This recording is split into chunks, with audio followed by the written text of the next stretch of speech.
And I was disappointed with Jeanine Pirro, really disappointed with Jeanine Pirro. She folded like an umbrella. And frankly, I think she choked because the judge was really vicious.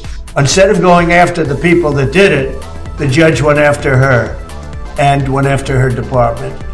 And I guess she choked. And people get away with things, and it's a disgrace. But we're very proud of Lafayette Park. Now we have a big decision to make.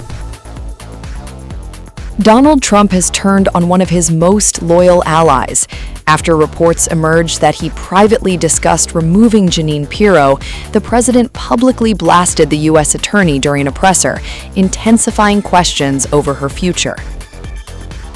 And I was disappointed with Jeanine Pirro, really disappointed with Jeanine Pirro. She folded like an umbrella, and people get away with things, and it's a disgrace. But we're very proud of Lafayette Park. Now we have a big decision to make. Do we take the pavers that are red, the red brick pavers, and do we change them into a granite? It's a gray granite, they're beautiful, but they're not the original. According to CNN, Trump considered ousting Jeanine Pirro as the U.S. attorney for the District of Columbia after her office contradicted his claim that the damage to the Lincoln Memorial reflecting pool was caused by vandals. We essentially use a very high-grade swimming pool type material, which was my idea. I was very proud of that idea. And by the way, I didn't know the contractor. Everyone said the contractor. I didn't know the contractor. But when it was completed, it was perfect. The latest twist came after Trump met Pirro at the White House alongside Interior Secretary Doug Burgum. Multiple sources told CNN that despite mounting speculation, Pirro was not fired during the meeting. She also did not offer her resignation, but behind closed doors, the mood was reportedly tense. According to people familiar with Trump's thinking, the president had spent days fuming over the reflecting pool case. One source told CNN he had been furious with Pirro after the Justice Department concluded the damage was linked to a flawed renovation project, not vandalism. But these monuments look better than they did when they were originally built. Not just a little fix-up. We made them the way they were, plus. And everyone's so proud. The biggest, one of the bigger jobs was, not really the biggest, believe it or not, but one of the biggest was the reflecting pool. And we did a great job. We sandblasted the stone outside. It was granite, so it has a long life. We did a great job. We got very expensive material to put on top of the surface that always leaked because it was stone. It was a stone surface. Always leaked. And we put it on, and it was beautiful. Now, we have photographs or tapes, like moving cameras, right? We have them where people are on the side cutting it with a box knife. So now I'm not saying I was 100% thrilled with the contractor, but the contractor was rushing. We wanted to get it open for July 4th, and we got it done.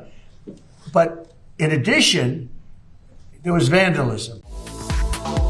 That conclusion directly clashed with Trump's repeated public claims.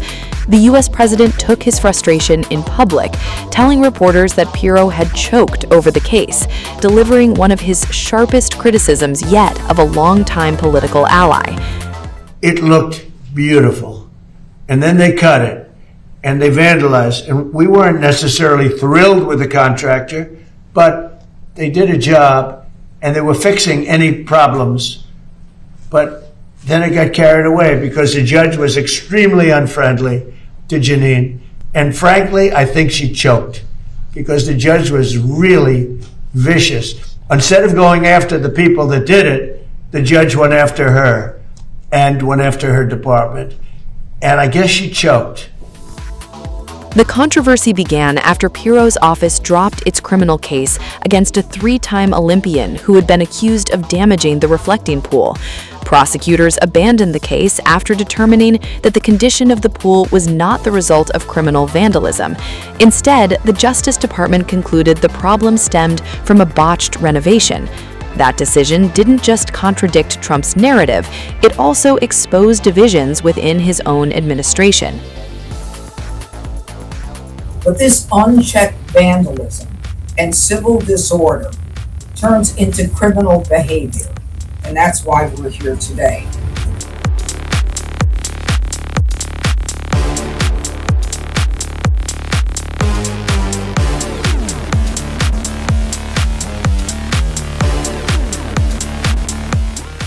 We have about a half a dozen other cases. Some of them will be misdemeanors, and some of them could be less, like a violation. But we're reviewing every case based upon the evidence and reviewing all of the reports. Donald Trump has publicly turned on one of his longtime allies. The President of the United States launched a blistering attack on U.S. Attorney Jeanine Pirro after she dramatically dropped felony charges against former Olympian David Hearn in the high-profile Reflecting Pool case. Trump didn't hold back. On Truth Social, he dropped a video evidence of his claim that someone vandalized the pool and declared, "I disagree 100% with Jeanine Pirro." He went even further. "I don't know what she was thinking. To me, it was a pure case of vandalism." And despite acknowledging there may have been some contractor difficulty, Trump insisted the major damage was caused by vandals. The clash erupted after Pirro's office made a stunning U-turn in one of the administration's most closely watched prosecutions. Just weeks earlier, Pirro had stood before reporters announcing felony vandalism charges against 67-year-old former Olympian David Hearn. The U.S. attorney accused Hearn of damaging the newly renovated reflecting pool outside the Lincoln Memorial, calling the site sacred government property.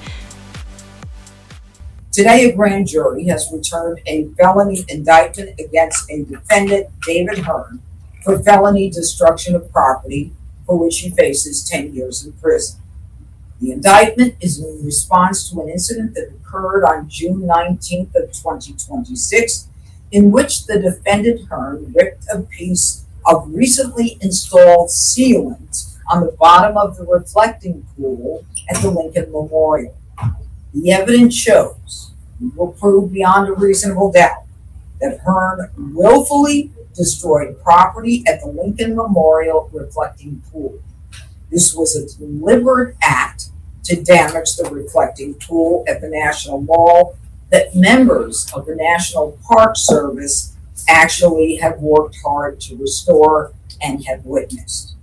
By Hearn's own admission, on June 19th, he reached down into the pool. Our evidence further shows that the National Park Service employees observed Hearn actually forcefully and violently pulling up and removing the bottom liner with both hands. According to witnesses, Hearn damaged approximately 2 square feet of sealant from the bottom of the pool. A parks employee actually told Hearn to stop his behavior and stop what he was doing. Hearn reacted by shouting at that parks employee. But that case has now collapsed. In a remarkable 20-page court filing, Pirro's office withdrew every charge against Hearn. The filing didn't stop there. It sharply criticized the Interior Department over what it described as a rushed and botched renovation of the reflecting pool. It also accused U.S. Park Police of providing inaccurate information that prosecutors relied on while building the case. Without naming Trump directly, the filing also cast serious doubt on one of the president's central claims.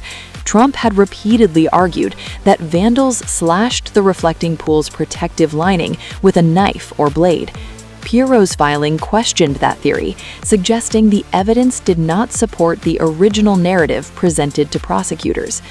Much of the criticism instead focused on Interior Secretary Doug Burgum, whose department oversaw the no-bid contract used to renovate the reflecting pool. Burgum also pushed back.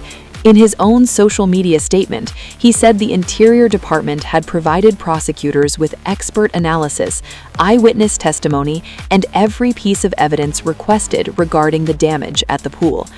The latest twist follows earlier questions surrounding the case. The reflecting pool controversy had already intensified after claims that a contractor's own website appeared to contradict the government's vandalism theory involving former Olympic canoeist Davy Hearn.